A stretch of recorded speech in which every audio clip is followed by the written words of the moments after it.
السلام علیکم ورحمۃ اللہ۔ سورہ نساء مدنی صورت 5ویں سپارے کا تیسرا رکوع، آیت نمبر 36۔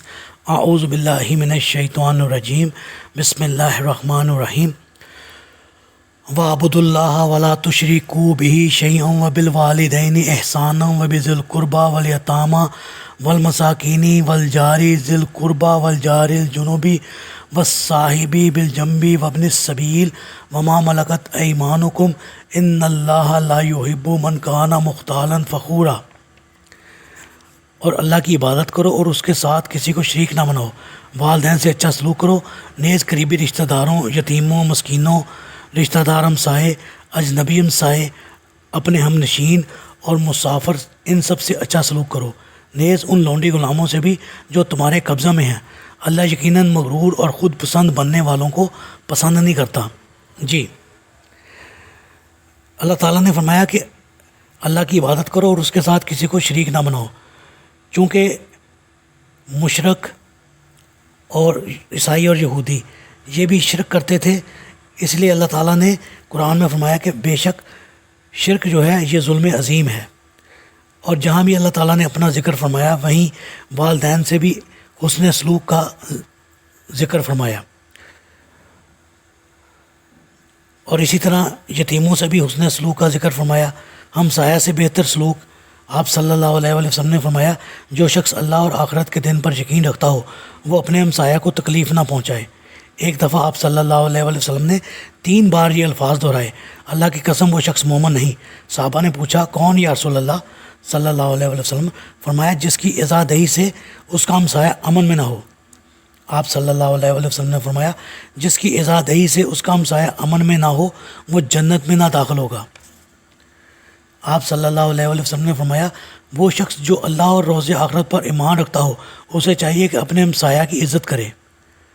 آپ صلی اللہ علیہ وسلم نے فرمایا جبرائیل مجھے ہمسایہ سے حسن سلوک کے بارے میں اتنی وصیت کرتے رہے کہ میں نے سمجھا کہ وہ اسے وارث بھی بنا دیں گے۔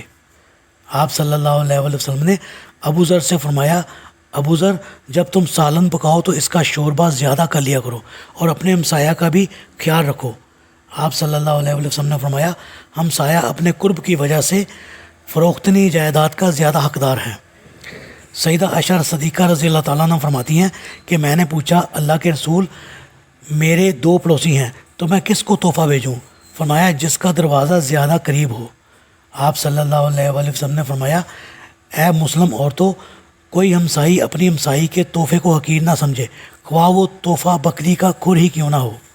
آپ صلی اللہ علیہ وسلم نے فرمایا کوئی ہمسایہ اپنے ہمسایہ کو اپنی دیوار میں لکڑی رکھنے سے منع نہ کرے۔ آپ صلی اللہ علیہ وسلم نے فرمایا جب آپ اپنے ہمسایوں کو یہ کہتے سنیں کہ آپ نے اچھا کام کیا تو فی الواقعہ آپ نے اچھا کام کیا، اور جب آپ سنیں کہ آپ نے برا کام کیا تو فی الواقعہ آپ نے برا کام کیا۔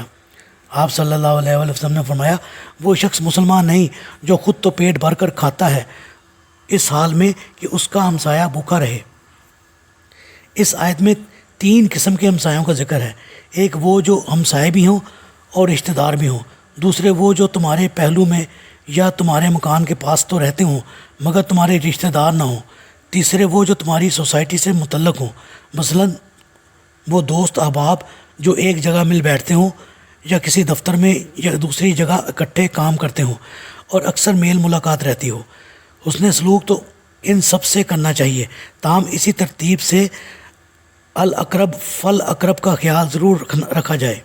سب سے زیادہ حقدار رشتہ دار ہمسائے ہیں، پھر ان کے بعد اپنے گھر کے آس پاس رہنے والے ہمسائے، اور ایک روایت کے مطابق ایسے ہمسایوں کی حد 40 گھروں تک ہے، پھر ان کے بعد ان ہمسایوں کی باری آتی ہے جو اپنے ہم نشین، ہم جماعت یا کلیگ ہوں۔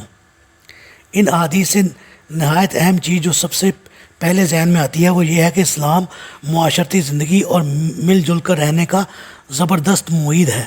آج کے دور میں کوٹھیوں اور بنگلوں میں رہائش ہے جہاں ساتھ والے ہمسایہ تک کو اس کی غمی یا خوشی کی خبر تک نہیں ہوتی۔ یہ اسلامی نظریہ معاشرت کے عین برعکس ہے۔ پھر اسلام جن اعلیٰ اقدار کا سبق دیتا ہے، تہذیب و تمدد کی تبدیلی نے ان اقدار کو بھی یکسر بدل دیا ہے۔